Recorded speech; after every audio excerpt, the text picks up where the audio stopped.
도서관 단골 손님들의 전화수다방. 내가 빌린 책.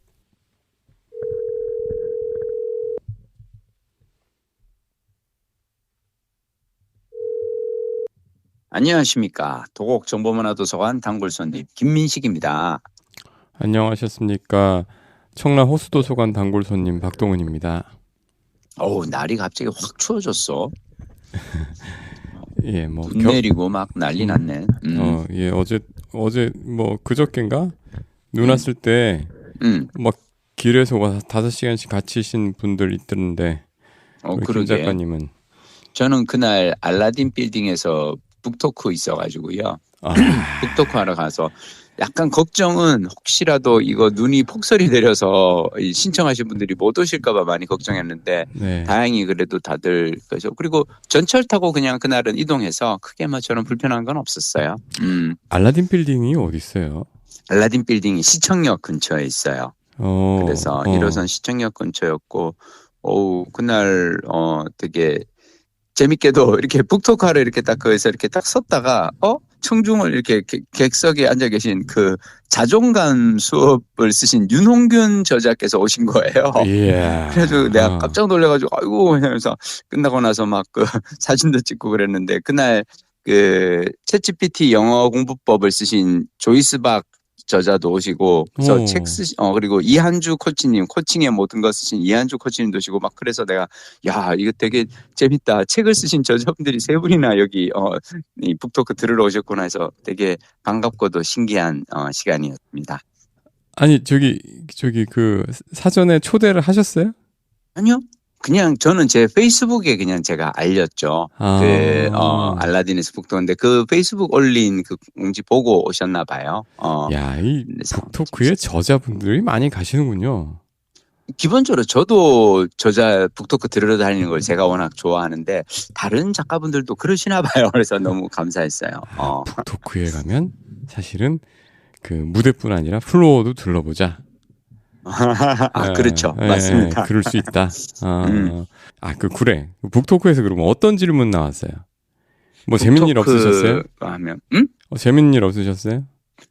저는 사실 이번 북토크 하면서 뭘 준비해 갔냐면 제가 사람들에게 암송, 그러니까 책 한 권을 회화책 한 권을 외우는 게 어떤 방식인지를 알려드려야겠다 싶어서 뭘 가져갔냐면 제가 예전에 이제 외웠던 그 중국어 첫걸음의 모든 것이라는 책을 교재를 가져와가지고 숫자 1부터 10 중에 아무거나 골라보라고 해요. 네. 그래서 이제 그 청중들 중에서 누가 이제 뭐 7번, 8번 부르잖아요. 네. 그러면 그 자리에서 7과를 내가 외워요.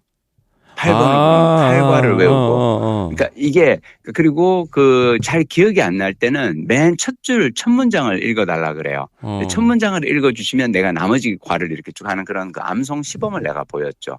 이번에는. 아니, 그러니까 그 중국어 책을 얼마나 두꺼운 책이에요?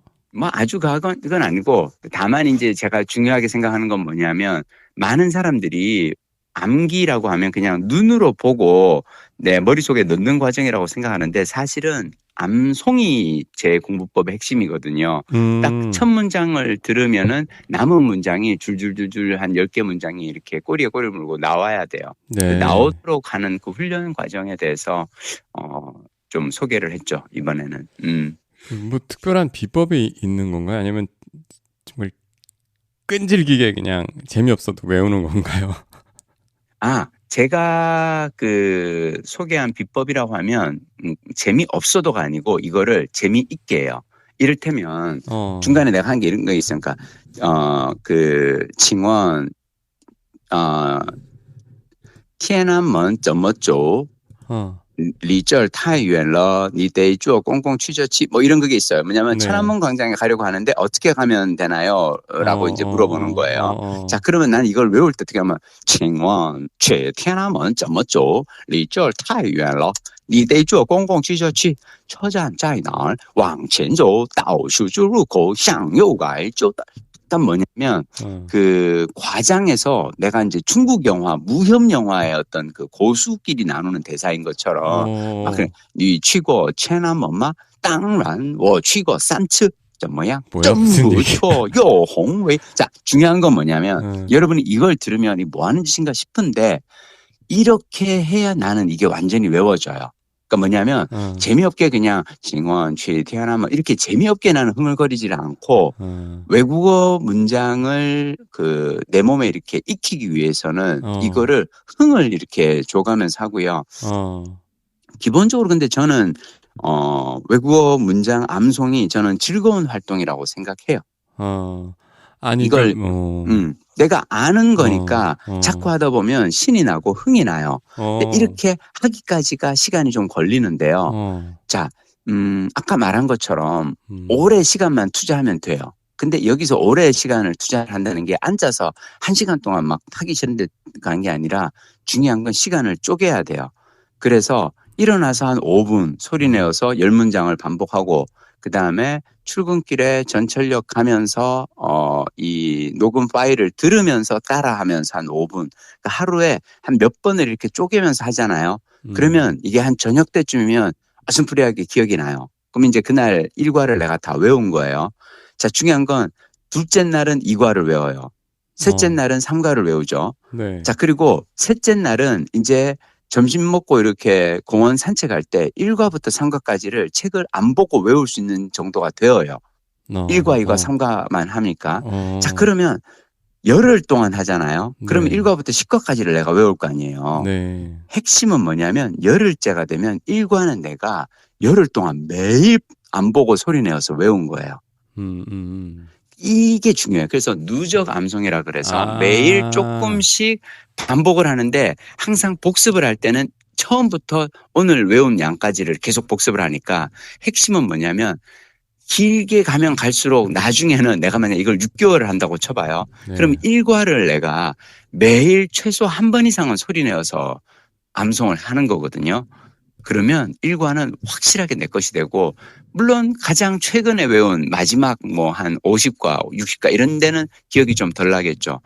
근데 저는 이 과정을 그냥 반복하는 게 외국어 영어 회화를 입에 붙이는 가장 쉬운 방법이라고 생각해요. 그걸 전체적으로 설명해 놓은 게 사실은 영어책 한 권 외워반이고. 아니 근데 그렇게 하면 갈수록 여기 투입하는 시간이 늘어나잖아요. 그렇죠. 핵심이에요. 그게 쉬울까? 아니에요. 쉬워요. 왜 그런 줄 알아요? 이게 투입하는 시간이 제가 지금 사실 이번에 영어책 한 권 외워봤는 뉴 에디션 부록을 제가 이제 한 30과 정도를 수록을 해놨거든요. 네. 이거 다 외우잖아요. 네. 그래서 정말로 30과를 다 외우면 내가 이걸 실제로 이제 마지막에는 이게 얼마나 걸리나까지 확인을 해봐요. 30분 정도 걸리거든요. 네. 얼마나 기분이 좋냐면 그 동네에서 저 같은 경우 이제 이 동네 산책할 때 혼자서 이거를 중국어 회화책을 이렇게 혼자서 길을 걸으면서 중얼중얼 하면서 가요. 네. 기분 진짜 좋아요. 30분 동안 이걸 쫙 다 외우고 나면은. 근데 나는 이게 우리가 예전에 사실 우리는 원래 다 이런 식으로 공부를 했어요. 우리의 선조들은. 선조들. 그렇지. 왜냐하면 조선시대 그러네. 선비들이 생각해봐요. 자왈, 유붕이 자원박래, 하기 시습지 불여결호 이걸 다 소리내어서 했단 말이에요. 그러네. 그래서 원래 우리가 인류가 어떤 정보를 습득하는 방법은 그것을 입력을 하고 소리내어서 출력하는 훈련을 통해서 우리가 정보를 이걸 했었는데 자, 언젠가부터 산업화 시대 이후에 사람들을 여러 명의 사람들을 교실이라는 한 공간에 수십 명을 몰아놓고 일률적으로 천편일률적인 단체 학습이 시작된 거예요. 단체 학습에서는 누군가가 소리내어서 말을 하면은 다른 사람의 입력에 방해가 되거든요. 그리고 학습량이 갑자기 확 늘어나 버렸잖아요. 예전에는 사서삼경 딱 그 책들만 외우면은 과거 시험을 볼 수 있었죠. 그래서 나는 오히려 역으로 이제는 너무 많은 것을 읽고 눈으로 읽고 입력하려고 하기보다는 아주 기초회화 한 권 딱 요거를 반복해서 출력하는 훈련을 한번 해보자. 근데 저는 개인적으로 이걸 제가 하는 이유는 뭐 여러 번 얘기했지만 저는 제가 뭐 이제 와서 중국어 공부해서 뭐 특별한 물론 대만 여행, 대만 한 달 살이 할 때 도움은 되겠지만 저는 이게 고령화 시대의 뇌 훈련이라고 생각해요. 인적 자극. 그 아까 저 중국어 막 하실 때, 그러니까 내용은 그게 아닌데, 요 외우면서의 뭐 억양이나 아니면 그런 분위기를 마치 그 재밌는 상황을 생각하면서 그렇죠. 그렇게 하는 거죠. 이게 뭐냐면 원래는 이제 천안문 광장에 혹시 네, 천안문에 가봤습니다. 가보셨나요? 네. 아유, 당연히 가봤죠. 이런 그건데, 이거를, 니, 취거, 티아나, 뭐마? 마치 시비 걸듯 지금, 땅란, 취거, 산츠? 뭐 이러면서 이제 약간 이렇게 하면서 이 말을 이제 하는 내가 신나게 하는 그냥 그거죠. 근데 기본적으로 저는 뇌를 속이기가 아주 쉬운 사람이에요. 이게 나의 이제 아주 이게 왜 그런가 봤더니 나는 아주 어렸을 때부터 인생이 너무 힘들었던 거죠.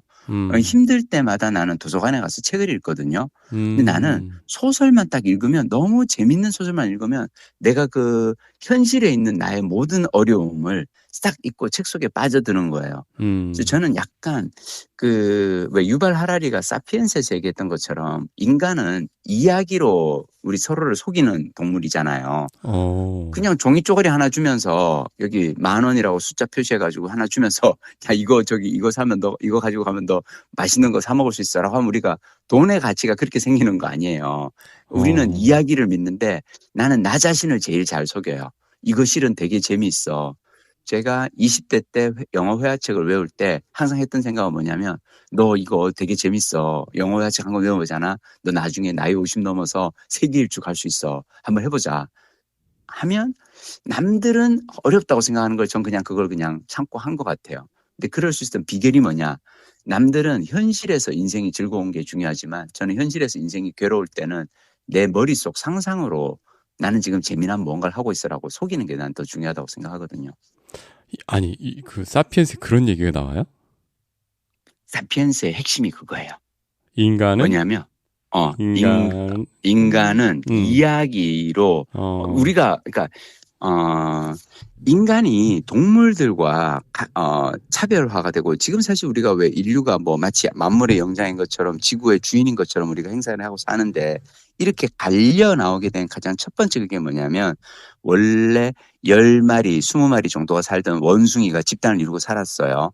근데 이 집단이 어느 순간 갑자기 10,000명, 20,000명, 10만 명의 커다란 국가를 이루려면은 그 국가를 이루게 하는 이들에게는 한 가지 이야기가 필요해요. 우리나라를 지켜주시는 어떤 왕이 있고 그 왕을 그러니까 그래서 우리는 나라에 충성을 하고 부모의 효도를 해야 되고 어떤 이야기로 이걸 인류가 문명을 만들어 왔. 그러니까 문명을 만드는 근간은 이야기라는 거죠. 그게 핵심이에요. 왜냐하면 사람에게는 하기 싫은 일을 시켜야 되잖아요. 쉽게 얘기하면 우리가 전쟁을 일으킨다는 건 목숨 걸고 나 죽을지도 모르는데 나가야 되는데 그 전쟁을 일으킬 때 뒤에 이야기는 이거죠. 우리가 이 전쟁에서 지면은 우리는 나라를 빼앗기고 그리고 우리는 다들 뭐 굶어 죽게 돼 있어. 우리는 왕을 지키기 위해서 나라에 충성하기 위해서 목숨 걸고 싸우러 나가야 돼. 이런 이야기로 우리는 움직이는 거죠. 인간은 이야기로 서로 속이는 존재다? 이 맞나요? 그렇죠. 근데 저는 이거를 타인에게 하면 사기지만 나 자신에게 하면 동기부여고 자기계발이에요. 타인에게 하면 사기지만 그렇죠. 내 자신을 속이면 이야기로 동기부여예요. 속이면 동기부여다. 요 얘기를 저는 바로 책 얘기 들어가도 돼요? 네. 제가 이번 주에 요즘 이제 재테크 분야에서 베스트셀러로 달리고 있는 화제 책이 2권 있어요. 그걸 제가 이번 주에 싹 다 읽었거든요. 네. 이제 그 한 권은 뭐냐면 부자 아빠 투자 불변의 법칙 혹시 들어봤어요? 그 기요사키가 또 냈나요? 역시 예리하다. 기요사키 책이 아닌데 기요사키 책처럼 이름이 나와 있어요. 그래서 이게 그 일본의 의사예요. 타짱이라고 하는 의사분이 쓰신 책이고, 타짱. 왜 타짱이지? 이게 뭐냐면 이분이 일본의 어떤 근데 고등학교 때부터 관심은 오로지 부자가 되는 것이었어요. 그래서 부자가 되기 위해서 어떤 직업을 가져야 될까? 의사가 돼야겠다 생각해서 의대를 들어간 거예요. 불순하다. 대단하지.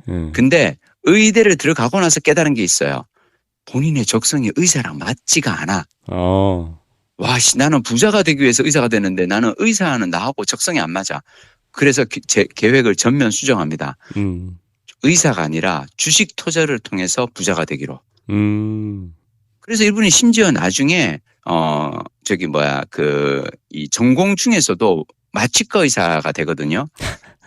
왜 그러냐면 네. 의사는 그냥 어디까지나 직업으로만 삼고 적정 수준까지, 그러니까 이 부자가 되기 위해서 주식 투자를 하기 위한 투자 원금이 필요하잖아요. 네. 자본금을 벌 수 있는 노동을 마취과 의사를 하는데 왜 그러냐면 365일 호출당하는 그 외과나 산부인과, 응급외과 이런 의사를 하면 자기가 주식 투자에 전념을 할 수가 없으니까. 근데 또 되게 재밌는 게 이분이 20살 때 읽은 한 권의 책 때문에 이분은 전업 투자가 되겠다 결심합니다. 그 책이 바로 로버트 기요사키의 부자 아빠 가난한 아빠예요. 네. 자, 되게 재밌는 건 뭐냐면 사실은 기요사키가 부자 아빠 가난한 아빠를 쓰기 전까지만 하더라도 우리는 사람들은 어떤 이야기에 귀를 기울였냐면요. 좋은 아빠는 아이들에게 막 많은 돈을 벌어서 아이들을 막 이렇게 유복한 환경에 살게 해주는 사람이 좋은 아빠가 아니라 좋은 대학 나와서 좋은 직장 다니면서 좋은 가정 환경을 꾸리는 게 좋은 아빠야. 그게 원래 사람들의 생각이었단 말이죠.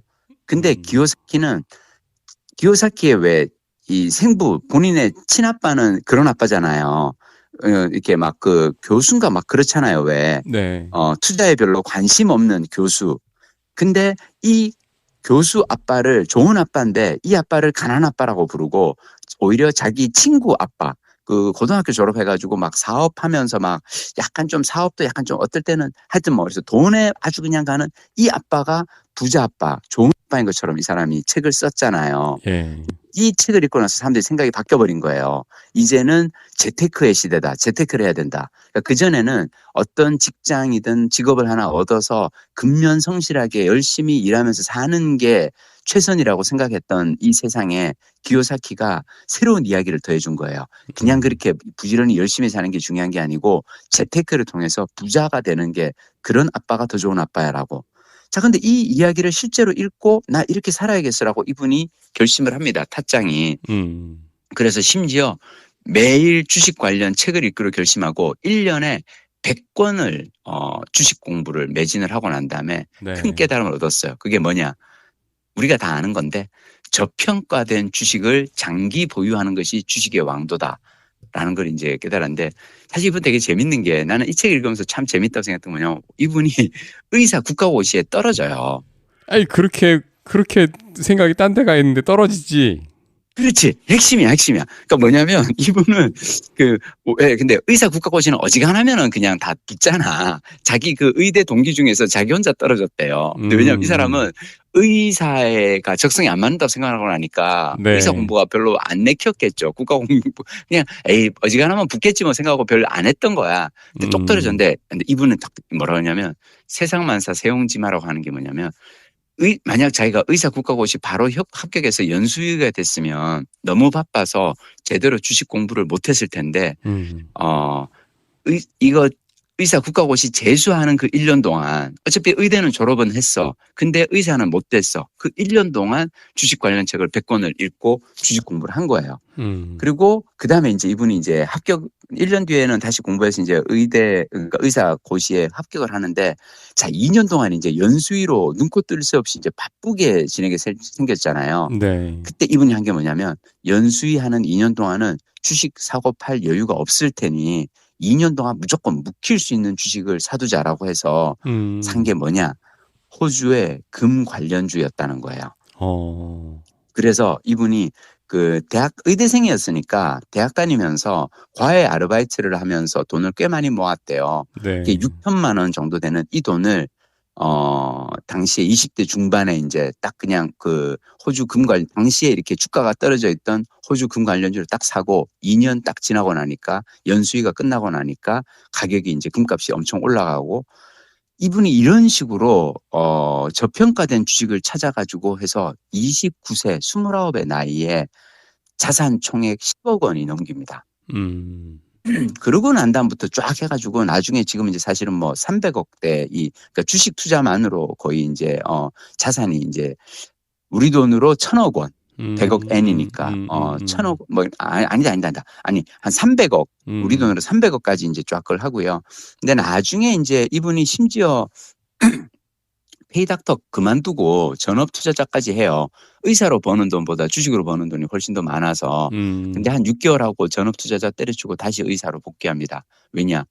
해보니까 하루 종일 집에서 주식 투자만 하다 보니까 자꾸 단타 매매를 하게 되더라는 거죠. 근데 자기는 데이 트레이딩하고 안 맞대요.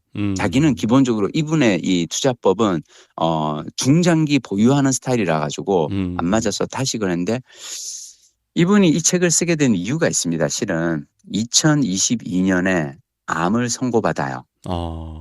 그래서 직장암 4기 선고를 받고 근데 참 이분 참 되게 슬픈 게 왜 그 사람들은 그런데요. 아니 정작 본인인데 왜 그 암을 알아차지 모른다는데 오히려 본인이 의사였기 때문에 말기가 될 때까지 이 눈치를 채지 못했대요. 왜요? 그러니까 왜 그러냐면 의사는 왜 뭐 검사 안 해요? 자 뭐냐면 이분은 그 보통은 왜 일반인이 변을 봤는데 피가 섞여 나오잖아요. 아, 네. 그러면 놀라지. 이거 큰일 났다. 뭐지? 바로 이제 병원을 찾게 된다는 거죠. 근데 사실은 이분도 자기 40대부터 혈변이 조금씩 나오기 시작했대요. 근데 혈변이 나오는 건 뭐냐면 99% 확률로 치질이래요. 1%가 직장암이고. 근데 이분은 자기는 그냥 그리고 자기가 이분이 왜 마취과 의사로서 대장암, 직장암 수술에 1000번 정도 갔지만 40대 환자는 아무도 없었대요. 그래서 40대인 내가 직장암에 걸릴 거라고는 생각도 못하고 그냥 그래서 이분 대장 내시경을 안 받았대. 그리고 자기가 이제 항문 대장 내시경 이런 걸 옆에서 의사로서 봤는데 그 받는 게 꽤 힘들다는 걸 알기 때문에 아마 그래서 이분이 너무 이제 슬프게도 돈은 그렇게 많이 모았는데 갑자기 이제 이 시한부 환자가 된 거고 그래서 이분이 딱 생각한 게 좋아. 그러면 이제 내가 이제 사실은 이제 뭐 아직 그러니까 2023년에 암 재발하고 막 그러면 내가 그동안 이 주식 투자에서 배운 부자가 되는 방법을 딸들에게 아직 어린 두 딸들에게 투자법을 알려주자라고 해서 이분이 이 책을 쓰셨어요. 개인적으로 근데 솔직하게 말씀드리면 그냥 책 다 읽고 나서 제가 한 생각을 그냥 솔직히 정리를 하면 이분 어떻게 했는 줄 알아요? 그러니까 진짜 그 마취과 의사 하면서 마취과 의사는 왜 그냥 근무 시간만 지키면 되잖아요. 네. 그리고 마취과 의사는 갑자기 불려가지 않아요. 왜냐? 수술이 일단 먼저 잡히죠. 그래요? 네. 그렇죠. 마취과 의사를 급하게 부르진 않아요. 생각해봐요.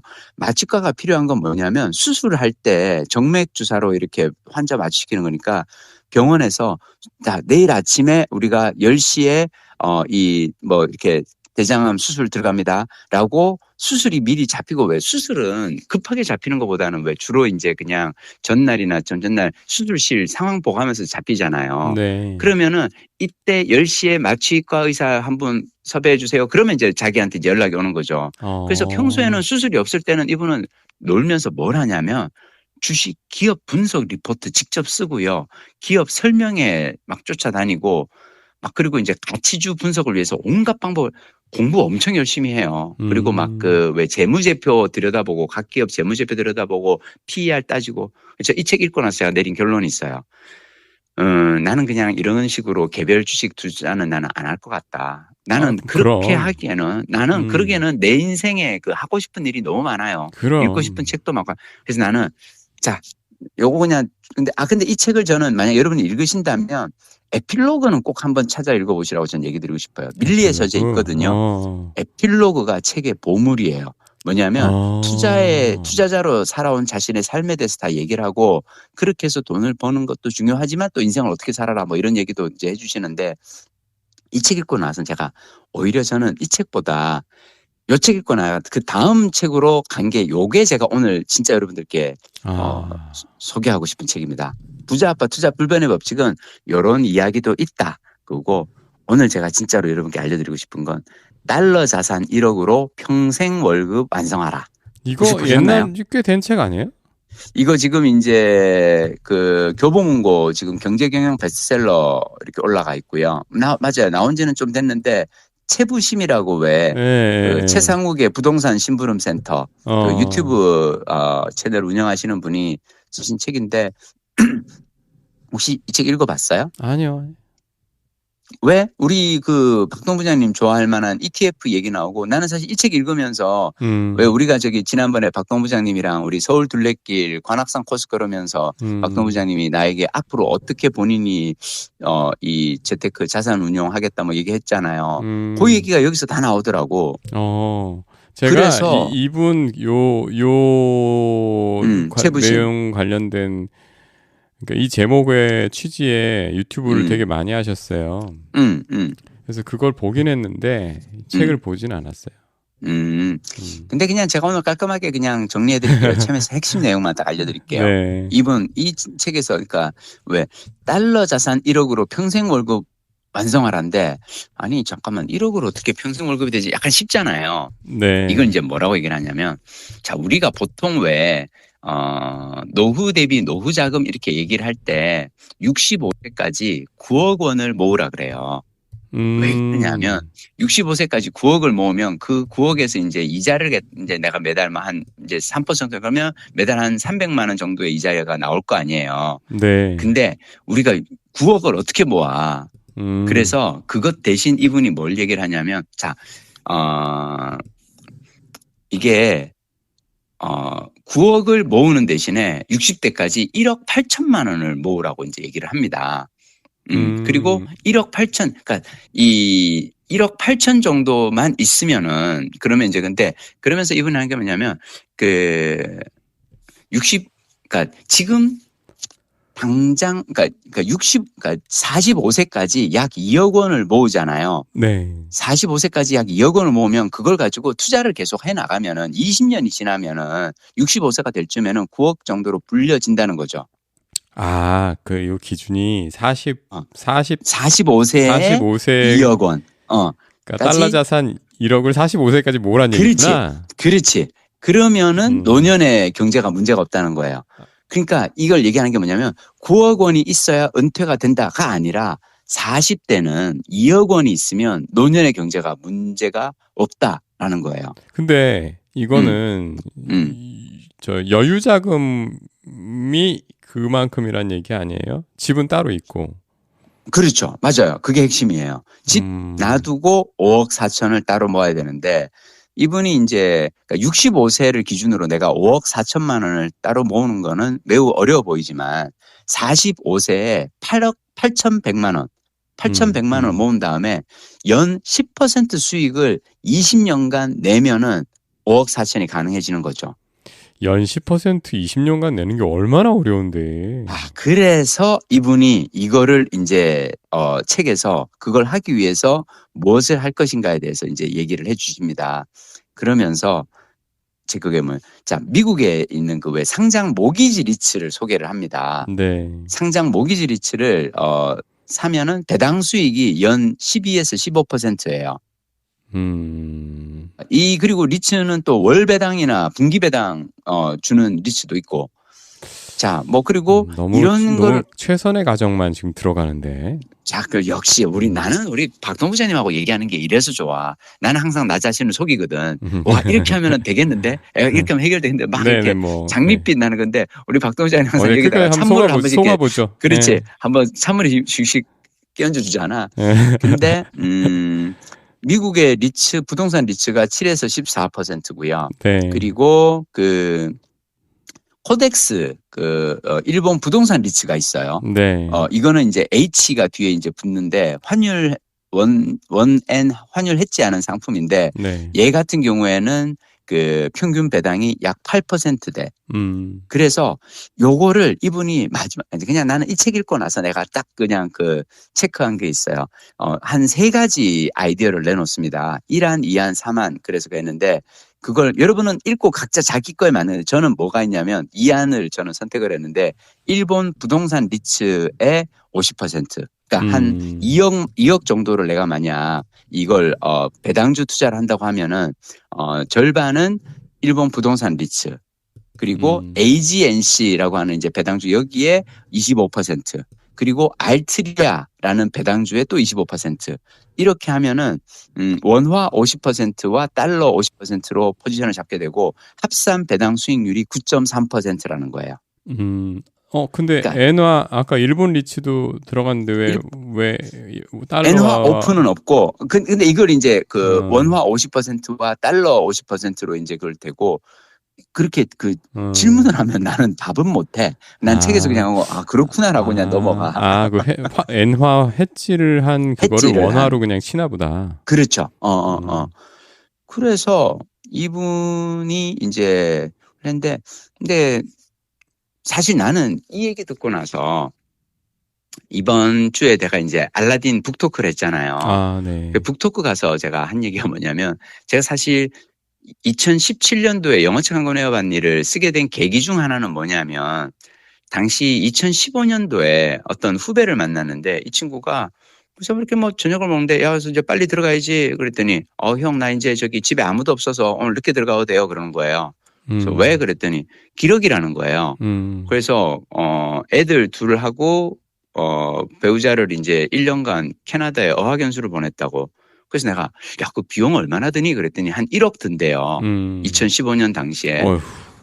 그래서 나는 그때 생각했던 거 뭐냐면 저는 왜 2002년, 2003년 이때서부터 저는 연금 투자를 계속 해오고 있었거든요. 네. 아주 연금을 오래전부터 해왔기 때문에 나는 그때 무슨 생각했냐면 야, 나한테 만약 1억이 있으면 나는 애들 조기 유학 보내는 대신에 그냥 그거 가지고 연금 투자할 것 같은데라고 생각을 했어요. 그래서 만약 자 우리 백테스트를 해봅시다. 2015년에 그 1억이라는 돈을 가진 그 친구가 45이었거든요. 45의 나이에 1억을 S&P 500에 넣어놓잖아요.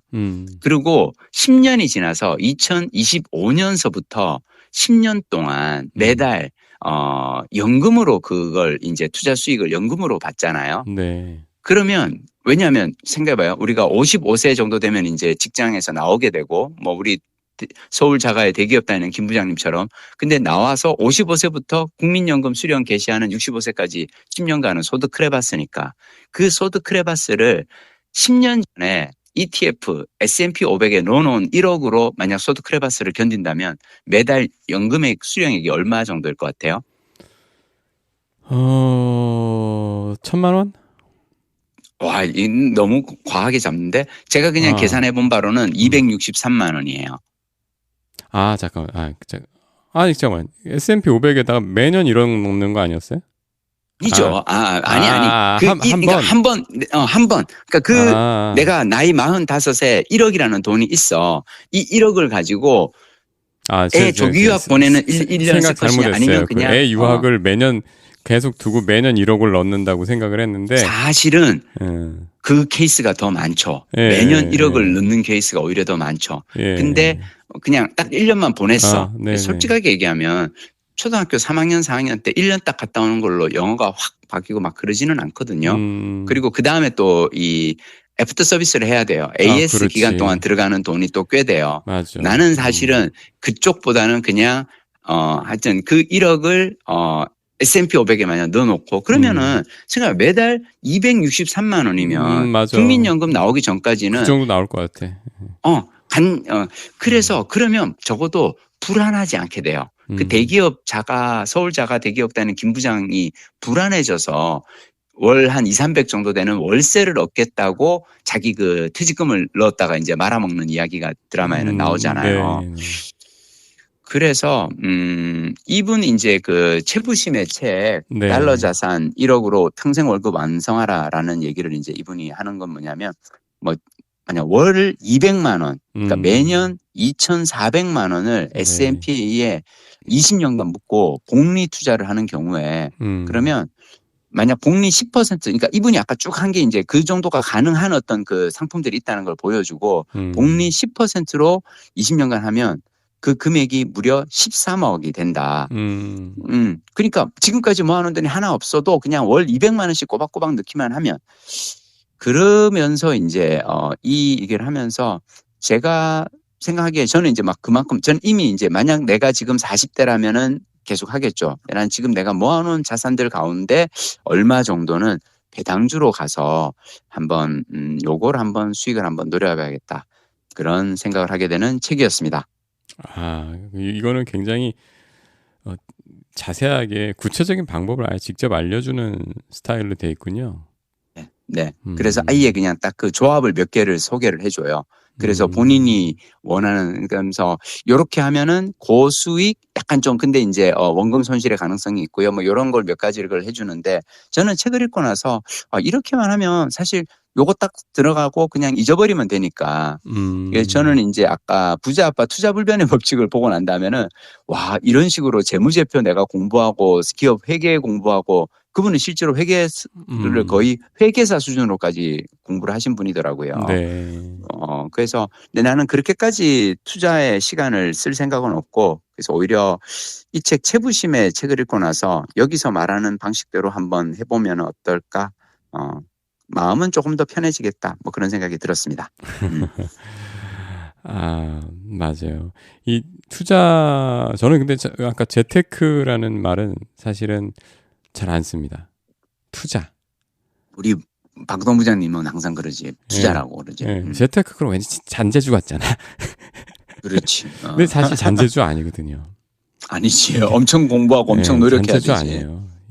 그리고 뭐 무노동 뭐 이렇게 그 금융 투자에 의한 이 소득 그거를 뭐 일하지 않는 자여 먹지도 말라 뭐 이렇게 얘기하시는 분도 있는데 그 전혀 그거 아닙니다. 어마어마한 노동이에요. 예.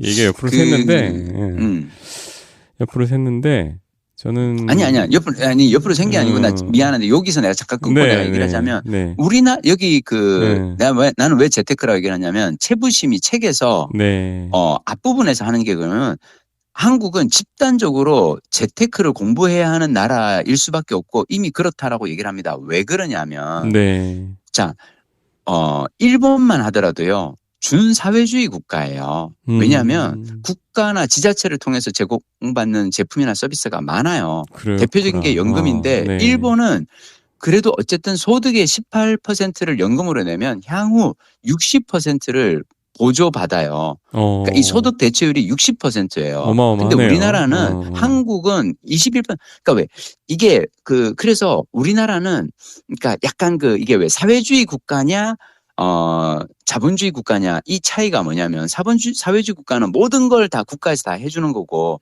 자본주의 국가는 모든 걸 개인이 해야 되는데 한국은 약간 좀 개인이 이 노후를 갖다가 책임져야 되는데 국가의 어떤 그 연금 시스템으로는 좀 부족한 그게 많이 있는 거죠. 그래서 근데 다만 이제 이 책에서 채부심이 하는 얘기냐면 그렇기 때문에 그렇다고 우리가 너무 재테크에 너무 과잉하는 뭐 그런 그건 좀 문제가 있으니까 막 노후에 9억 원을 모으기 위해서 어떻게 할까 9억 원을 하지 마시고 꾸준히 이 수익률이 높은 어떤 자산 하나를 정해놓고 그거를 긴 시간 모아 가시라 요 얘기를 하는 책이에요. 예, 그거 되게 중요한 말씀입니다. 이 앞에 그러니까 이게 투자에 있어서 저는 어중간한 게 제일 불리하다고 보거든요. 어중간한 게 무슨 얘기냐면 무슨 얘기야? 앞서 소개해주신 부자 아빠 투자 불변의 법칙의 이 타짱 같은 스타일 있잖아요. 그렇지. 정말로 많은 시간을 투입해서 깊게 공부해서 개별 주식을 공부하고 이거는 전문 투자자예요. 맞아, 전문 투자자야. 전문 투자자 어중간하게 공부하잖아요. 실패율이 가장 높아요. 맞아요. 네. 개미들의 실제 수익률이 평균 수익률이 낮은 이유가 있지. 직업으로 투자를 지수 추종보다 못하잖아. 그렇죠. 직업으로 투자를 하시는 분들, 예를 들면 증권사의 트레이더나 또는 이런 분들, 이런 분들의 목표는 사실은 그런 S&P 500이나 코스피 같은 기준 지표를 비트 이거를 넘어서는 거잖아요. 근데 그거를 그냥 그 평균치를 따라가면 내가 시간 투입을 안 해도 되잖아요. 그렇지. 그거 이기겠다고 종일 여기 묶여 사는 거예요. 맞아. 네, 근데 그거 이기기가 정말 어렵거든요. 근데 그거 이기겠다고 이렇게 4시간을 다 몰빵한다? 예. 이기는 분이 있죠. 소수예요, 소수. 대부분은 시간 낭비였던 거예요. 맞아요. 예. 그러니까 내가 정말로 끝판으로 잘할 거 아니면 어중간하게 이 길을 가면 안 된다고 봅니다. 그게 왜 최근에 나온 네. 기사가 재밌는 기사가 그거였잖아요. 네. 이렇게 성별, 연령별 그 주식 그 수익률을 봤더니 제일 높은 집단이 네. 50대, 60대 여성이고 수익률이 제일 낮은 집단이 20대, 30대 남성이잖아요. 네. 왜냐하면 2030 남성들은 이거를 들여다보면서 막 보고 그러다 보니까 자꾸 이제 넣었다 뺐다 되는데 5060 여성들은 한 번 사면 장기 보유하더라는 거죠. 네. 그리고 그냥 이렇게 유명한 아주 막 이렇게 잘 안 알려진 이렇게 떡상할 거 뭐 있지 이런 거 찾는 대신에 그냥 유명한 잘 알려진 뭔가를 사놓고는 잊어버리고 그냥 장기 보유 가는데 그게 사실은 왕도잖아요. 주식 투자에서는. 아, 근데 저는 그것도 경계합니다. 맞아. 지난번에 예전에 박 부부장 이 얘기 한 적 있어. 맞아. 어중간한 게 제일 안 좋다라고 한 얘기는 뭐냐면 뭐야? 이렇게 이제 부자 아빠 투자 불변의 법칙의 타짱처럼 그렇게 극단적으로 내 시간을 다 투자해서 그러니까 내가 정말 전업처럼 그리고 기관 투자자를 상대해 보겠다. 끝판을 보겠다. 큰 부자가 되겠다. 이게 한쪽 극단에 있고요. 다른 한쪽의 극단은 그냥 뭐 사서 그냥 묻어두면 돼. 예. 아, 그건 극단은 아니죠. 그건 극단이 아닌데 뭐 그런 태도를 가진 분들도 있고. 근데 아까 제가 말한 그래 다시 한번 정리하면 양극단의 한쪽은 타짱처럼 그렇게 공부해서 정말로 성공하는 분들이에요. 다른 한쪽은 게으른 투자자. 게으른 투자자. 그러니까 시간은 많이 들이지 않아요. 그리고 실제로 투자 행위에 들이는 시간은 크지 않아요. 하지만 고민의 시간은 있고요. 이 사람들도 공부는 하는데 그 공부는 뭐냐면 맥을 짚는 공부를 하는 거예요. 그것도 이제 큰 흐름은 보는 공부를 하는 거예요. 절대로 공부를 안 하고 그냥 뭐 사서 묻어두는 건 아니에요. 예, 그거하고는 구분해야 된다고 생각을 합니다. 근데 어중간한 건 뭐냐면 이 양극단, 그러니까 너무 부지런한 투자자와 너무 게으른 투자자의 중간. 내가 타짱을 지향하는데 그만큼 열심히 하진 않아. 어중간하게 시간은 많이 들어가고 있어. 그렇지. 그거는 그거 하지 말고 차라리 S&P 500을 사두는 게 낫죠. 근데 이제 제가 반대쪽 게으른 투자자라고 한 거 있잖아요. 그거를 오해하시면 안 된다고 생각을 해요. 게으른 투자자를 아까 그 50대 여성 누구 말 듣고 그러니까 뭐 어디에 조언대로 좋은 주식을 사서 묻어두고 잊어버렸어. 비밀번호도 까먹어서 거래를 못해. 그래갖고 얼마 뒤에 한 10년 뒤에 까봤더니 내가 부자가 갑자기 됐어. 근데 그거 아름다운 얘기잖아요. 그런데 실은 같은 행위를 했는데 엉뚱한 주식을 샀어. 재수가 없었어. 자, 오래전에 삼성전자를 산 사람하고 그때 당시에 라이벌이던 LG전자를 산 사람하고 비교를 해보자고요. 예, 똑같이 비밀번호 거의 묻어놨는데 여전히 그대로네. 이런 사람들이 더 많아요. 그렇지. 예, 아름다운 스토리로 엔딩으로 끝나는 사람이 생각보다 많지 않아요. 많지 않아. 그러니까 그리고 나 지금 순간 미안해요. 그래서 순간 깨달았어. 5060 여성이 그 수익률이 높은 비결 중 하나가 뭔지 깨달았어. 뭔데? 수익률을 봐야 되는 게 아니고 네. 그 투자 총액을 봐야 되는데 투자 총액이 얼마 안 되는 거야.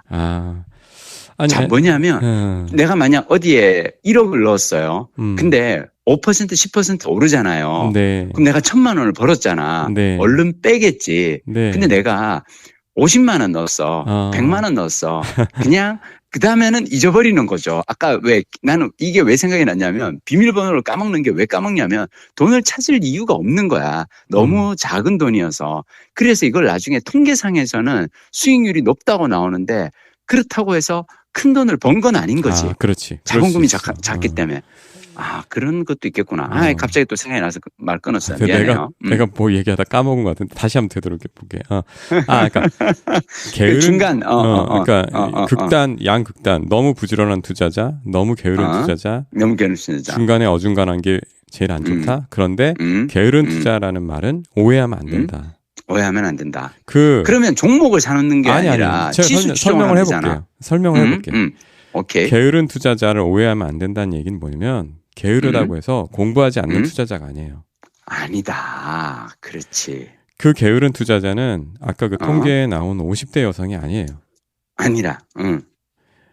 공부는 하는데 액션이 잦지 않은 그런 투자자가 게으른 투자자예요. 오케이. 그러니까 주식 투자로 큰 돈을 번 게으른 투자자는 근데 뭐 저는 큰 돈은 지향하지는 않습니다. 작은 부자를 지향하는데 어쨌든 그런 분들은 공부를 하긴 하되 큰 공부를 해요. 어허. 숲을 보는 공부. 아하. 막 재무제표 들여다보고 PER 따지고 막 그런 거 대신 전체 이 세상의 흐름을 보는 세상의 흐름을. 왜냐면 그리고 그게 저는 더 중요해졌다고 봅니다. 예전보다. 왜냐면 예전에는 이 경제나 투자 트렌드의 변화가 주기가 길었어요. 어떤 원칙이 가는 주기가 길었어요. 예를 들면 주식과 채권 두 개 서로 다른 방향, 두 개의 자산이 다른 방향으로 간다. 그리고 뭐 6대4 정도 하면 그냥 어느 정도의 안정적인 게 나온다. 이 얘기가 사실은 과거에는 꽤 길게 적용이 되던 얘기지만 지금 보세요. 그런 원칙들이 잘 들어맞지 않고 근본적인 변화가 있고 미국 채권이 이렇게 불안하게 미국 채권에 대해서 불안한 시각을 보낼 줄 어떻게 알겠습니까? 이런 트럼프가 나오면서 원칙이라는 것 자체가 별로 이 유효 기간이 길지 않아졌어요. 굉장히 짧아졌기 때문에 그러려면 지금 기후가 어떻게 갑자기 변하고 있지? 이거를 계속 촉각을 세우면서 봐야 돼요. 이 최부심요 작가의 이 책도 있죠. 저는 이게 유효 기간이 있는 책이라고 봅니다. 아하. 저기서 얘기하는 저 읽진 않았습니다. 근데 지금 구체적인 상품을 언급을 하셨어요. 그 책에서. 뭐 목표는 있죠. 그러니까 젊은 시절에 우리가 생각하는 것보다 조금 작은 돈도 잘 저렇게 특정한 올리면, 상품으로 지속 투자를 하면 괜찮다. 근데 거기서 말하는 그 특정 상품에 있잖아요. 특정 상품이 낄 수 있다. 믿을 수 있는 유효 기간이 계속 바뀌어요. 아하. 네. 아하. 왜냐하면 경제 메커니즘 자체의 변화 주기가 너무 빠르니까. 아하. 그래서 늘 촉각을 세우고 다시 재점검을 해야 되는 거예요. 저 책을 금과 억조로 여기고 저걸로 내가 그냥 평생 간다? 그런 거 없습니다. 없습니다. 자, 여러분, 여기서 핵심은 뭐냐면 내가 아까 얘기했죠. 왜 인간은 우리가 이야기를 통해서 어떤 세상을 이해하는데 이걸 꾸준히 계속 끊임없이 읽어야 돼요. 저도 한때는 예전에는 로버트 키요사키 책을 부자 아빠 가난한 아빠 막 신봉했던 적도 있고, 근데 그 재밌는 게 타짱이 뭐라고 얘기를 하냐면 키요사키 책은 사실은 부동산을 얘기를 해요. 근데 그 부자 아빠 가난한 아빠를 읽고 잘못 길을 간 사람들이 빌라왕이 되는 거예요. 진짜로. 그게 왜냐면 키요사키에서 딱 얘기한 게 딱 그거였거든. 그렇게 저평가된 막 빌라 같은 거 매입해가지고 그걸로 이렇게 레버리지 뭐 이렇게 내 자금 1,000만 원 가지고 2억짜리 빌라 사라 뭐 이런 그게 많았단 말이야. 그래서 말씀하신 것처럼 한 가지 이야기만 갈 게 아니라 우리는 그래서 끊임없이 나는 책을 읽어야 하는 이유는 그거라고 생각해요. 계속 세상의 흐름을 이야기를 통해서 받아들여야 되는 거죠. 그래. 그래서 게으른 투자자가 되어야 하는데 그렇다고 공부 안 하는 게으른 투자자는 이건 아니다. 안 된다. 그게 마치 그 수면에 떠 있는 오리처럼 위에는 유유자적해 보이는 느긋한 오리인데 그 발로 계속 그러지 않으면 가라앉아요. 이 판이 얼마나 살벌한 판인데. 네. 살벌한 판입니다. 근데 제가 그냥 하는 거는 몰라요. 저는 하여튼 계속 오랜 시간 연금 저축을 하고 오면서 간 건 뭐냐면 그냥 투자를 하는 데서 가장 좋은 거는 젊어서부터 조금씩 짬날 때마다 조금씩 모아가지고 그러니까 연금이 나는 제일 마음이 편한 것 같아요. 그래서 근데 사실 이런 것도 여러분도 막 개인연금 막 이런 거 너무 신경 쓸 필요 없어요. 국민연금, 퇴직연금, 개인연금 조금씩 다 이렇게 들어두면 되고 이걸 완성하는 가장 좋은 방법은 일을 오래 하시는 겁니다. 직장생활 오래 하십시오. 회사 오래 다니면 어차피 국민연금 회사에서 4.5, 내가 4.5, 9% 들게 돼 있고요. 급여의 9%. 퇴직연금 회사에서 8% 들어주고요. 그것만 해도 17%예요. 그러니까 너무 스트레스 받지 말고 그냥 어떻게 하면 내 일을 잘해서 나의 가치를 올릴 수 있을까? 그 생각하면서 즐겁게 일하며 사셨으면 좋겠습니다. 근데 김 부장처럼 내보내는데 그럼 어떻게 해요? 그래서 나는 김 부장이 잘못한 건 딱 하나라고 생각해요. 오로지 자기가 상무가 되는 게 목표였잖아. 네. 그러면은 안 돼. 저기 한 번도 부장 한 번 저는 못 따라보고 나온 사람입니다. 24년을 회사를 다니면서 사원으로 저는 퇴사했어요. 네. 내가 얘기하는 건 뭐냐면 나는 그래서 얘기를 해요. 세상 일은 절대 내 뜻대로 되지 않아요. 네. 인사라는 거는 말 그대로 인사권자가 하는 거고 내가 할 수 있는 건 뭐예요? 근검, 절약, 저축만 내가 내 뜻대로 돼요.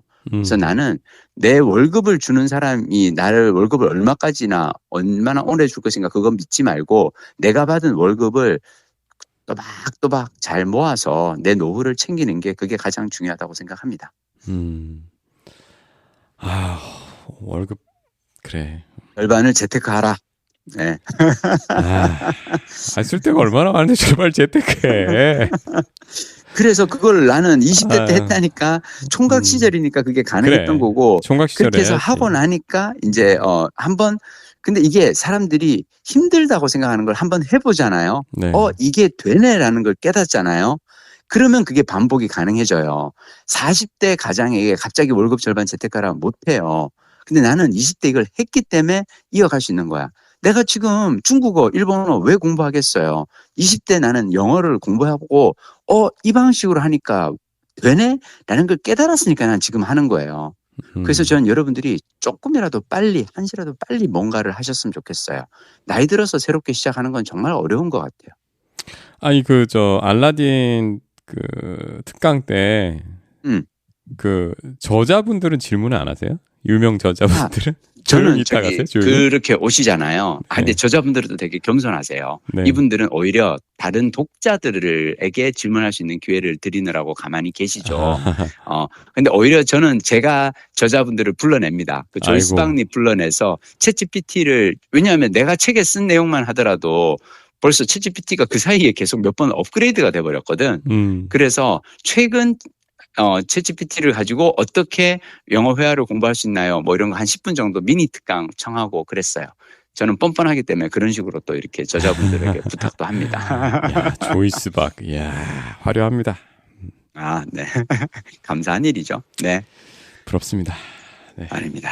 네. 자, 그러면 오늘은 그럼 여기까지. 아이고 졸려. 너무 일찍 일어났더니 제가 어저께 제가 평소에는 일찍 자는데 어저께 일이 밤 늦게 끝나가지고 잠을 별로 못 잤어요. 아이고. 이제라도 저는 조금 더 쉬십시오. 얼른 들어가서. 아침 6시부터 통화하느라 고생하셨어요. 예, 고생하셨습니다. 우린 그러면 또 다음 주에 만나요. 예, 다음 주에 뵙겠습니다.